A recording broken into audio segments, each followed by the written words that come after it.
Mamasa, sebuah wilayah indah yang terletak di Sulawesi Barat, dikenal dengan budaya tradisional yang kuat serta pemandangan alamnya yang mempesona. Namun lebih dari itu, Mamasa juga menyimpan cerita panjang tentang perjalanan iman, sebuah perjalanan misiologi yang mengubah sejarah spiritual masyarakatnya. Inilah kisah tentang bagaimana Injil sampai di lembah-lembah Mamasa dan bertumbuh di tengah-tengah masyarakat yang dulunya hidup dalam kepercayaan lokal. Pada awal abad ke-20, misionaris dari Belanda datang membawa pesan Injil ke wilayah-wilayah pedalaman Sulawesi, termasuk Mamasa. Pada masa itu, masyarakat Mamasa masih menganut kepercayaan Aluk Todolo, sebuah kepercayaan yang menghormati arwah leluhur dan erat kaitannya dengan ritus-ritus tradisional. Kedatangan para misionaris tidaklah mudah. Mereka menghadapi tantangan medan yang sulit dan kebudayaan yang sangat berbeda. Kedatangan misionaris Belanda di Mamasa dihadapkan pada tantangan besar, baik dari segi fisik maupun budaya. Medan menuju Mamasa sangat sulit dijangkau. Para misionaris harus menempuh perjalanan melalui pegunungan terjal dan hutan belantara yang penuh dengan bahaya alam. Transportasi yang terbatas membuat perjalanan ini memakan waktu berhari-hari, dan cuaca yang sering berubah-ubah menambah kesulitan. Jalan yang belum terbentuk serta minimnya sarana komunikasi membuat para misionaris sering merasa terputus dari dunia luar. Selain tantangan fisik, perbedaan budaya menjadi tantangan terbesar yang harus dihadapi oleh para misionaris. Masyarakat Mamasa sangat terikat dengan tradisi leluhur mereka, dan ajaran baru yang dibawa oleh misionaris seringkali dipandang dengan curiga. Ajaran Kristen yang memperkenalkan monoteisme dan keselamatan dalam Yesus Kristus bertolak belakang dengan kepercayaan Aluk Todolo, yang sangat menghargai hubungan antara manusia dan roh leluhur. Ritual-ritual tradisional seperti upacara kematian yang melibatkan pengorbanan kerbau dan babi merupakan bagian penting dari kehidupan sosial masyarakat. Maka upaya untuk memperkenalkan Injil dianggap sebagai ancaman terhadap budaya dan identitas lokal.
Di tengah tantangan tersebut, para misionaris berusaha memahami budaya setempat. Mereka menyadari bahwa Injil harus disampaikan dengan cara yang dapat diterima oleh masyarakat. Perlahan-lahan upaya inkulturasi pun dilakukan. Ajaran Kristen disampaikan melalui pendekatan yang menghormati tradisi lokal, menjadikan iman Kristen sebagai bagian dari kehidupan sehari-hari masyarakat Mamasa tanpa menghilangkan jati diri mereka. Tanggal 12 Oktober 1913 dianggap sebagai awal Injil masuk Mamasa. Pada saat itu, pendeta Kieftenbelt dari Belanda mengunjungi beberapa distrik untuk melakukan pelayanan pekabaran Injil sambil melakukan baptisan. Awalnya, pendeta Kieftenbelt membaptis 80 orang di Messawa dan Mamasa. Pada tanggal 21 sampai 22 April 1914, pendeta Kieftenbelt membaptis 1957 orang, di antaranya 3 pemimpin adat dan parenge atau kepala pemerintahan. Pada tanggal 24 April 1914, pembaptisan dilanjutkan di daerah Orobua sebanyak 1.605 orang. Pada tahun 1915, baptisan dilanjutkan sehingga jumlah yang sudah dibaptis mencapai 12.000 orang. Pada Juli 1916, pendeta pembantu yakni Hessing membaptis lebih dari 1.800 orang di daerah Pitu Ulus Nasalu. Baptisan dilakukan pada umumnya di percik satu persatu.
Pada saat yang sama, gereja-gereja mulai didirikan di Mamasa.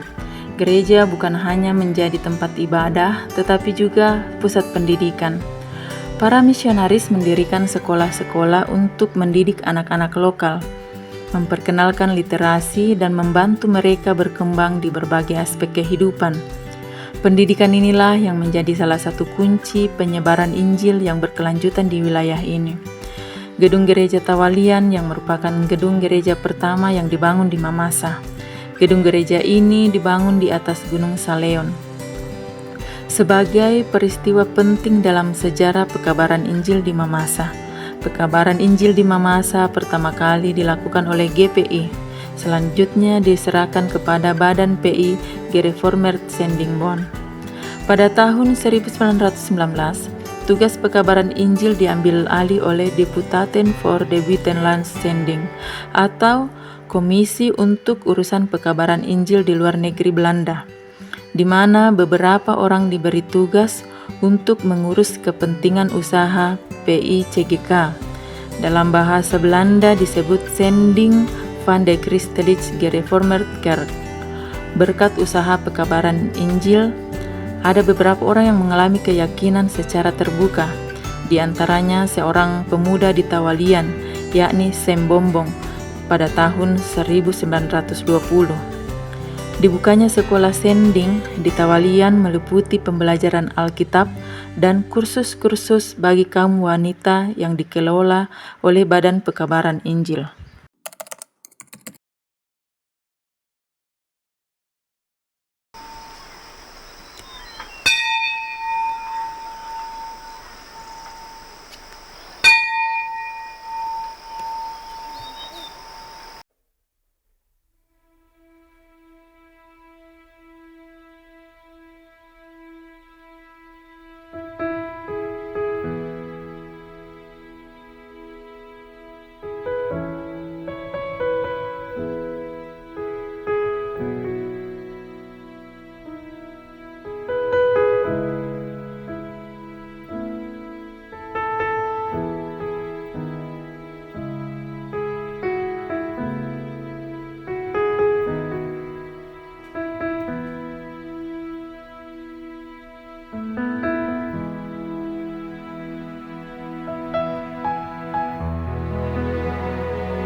Seiring berjalannya waktu, gereja di Mamasa terus tumbuh. Gereja tidak hanya berfungsi sebagai pusat kehidupan rohani, tetapi juga sosial. Pelayanan kesehatan, pendidikan, dan kegiatan sosial lainnya dilakukan oleh gereja-gereja untuk meningkatkan kesejahteraan masyarakat. Gereja-gereja di Mamasa menjadi bagian penting dari kehidupan sehari-hari, dan hingga kini mereka masih memegang peran penting dalam penggembalaan umat. Jemaat sangat membutuhkan tempat untuk berkumpul yang awalnya diadakan di sekolah-sekolah. Tetapi setelah jemaat bertumbuh dan menjadi besar, perlu dibangun gedung-gedung gereja. Gedung gereja pertama yang dibangun di daerah Mamasa adalah di Tawalian. Orang-orang Kristen menyumbang banyak untuk pembangunan gedung gereja.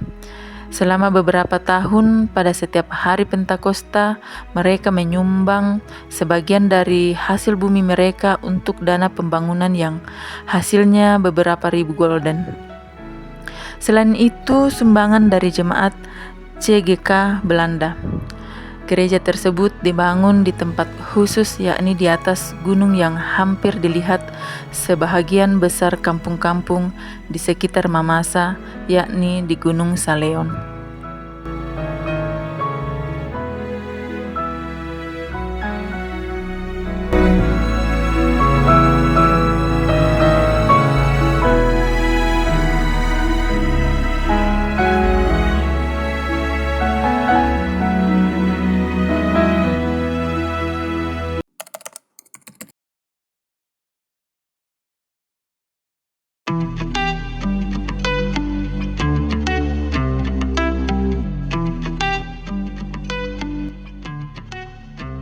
Hari ini Mamasa dikenal sebagai salah satu wilayah Kristen yang kuat di Sulawesi Barat.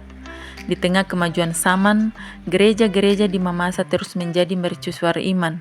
Masyarakat Mamasa tetap setia dalam menjalani kehidupan yang dipenuhi dengan nilai-nilai Kristen, sembari menjaga budaya mereka yang khas. Tantangan baru memang datang seperti arus modernisasi, namun gereja di Mamasa tetap bertahan, beradaptasi, dan berkembang. Masyarakat Mamasa tetap setia dalam menjalankan nilai-nilai Kristen yang berakar kuat dalam kehidupan pribadi dan sosial mereka. Ibadah rutin di gereja, doa bersama, serta kegiatan pelayanan sosial adalah bagian integral dari kehidupan masyarakat. Serta gereja tidak hanya menjadi tempat ibadah, tetapi juga pusat kegiatan pendidikan dan kesehatan, sebagaimana yang dimulai oleh para misionaris. Nilai-nilai Kristen, kerendahan hati, dan kerjasama diajarkan dan diterapkan dalam kehidupan sehari-hari, memperkuat ikatan sosial di antara jemaat, dan menciptakan harmoni dalam komunitas. Di tengah kemajuan zaman, Mamasa seperti banyak wilayah lain dihadapkan pada tantangan baru. Salah satunya adalah arus modernisasi.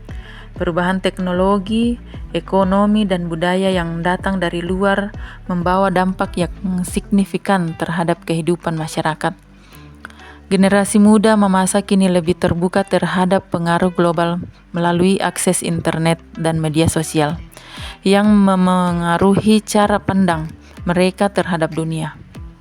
Ini menciptakan tantangan bagi gereja, terutama dalam menjaga relevansi ajaran Kristen di tengah perubahan nilai-nilai yang berkembang di masyarakat modern. Namun gereja-gereja di Mamasa tidak tinggal diam. Mereka beradaptasi dengan tantangan modernisasi.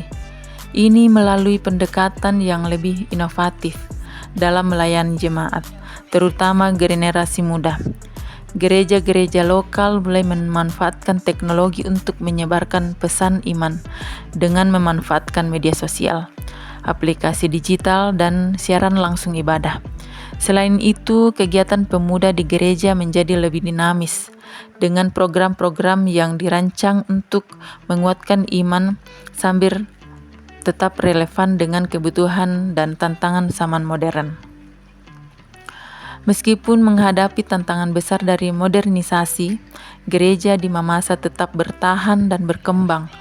Adaptasi yang dilakukan menunjukkan bahwa gereja mampu menyeimbangkan antara mempertahankan nilai-nilai Kristen yang mendasar dan merangkul perubahan yang diperlukan agar tetap relevan bagi jemaat. Di tengah segala perubahan ini, masyarakat Mamasa juga tetap menjaga budaya khas mereka yang berakar dalam tradisi Toraja.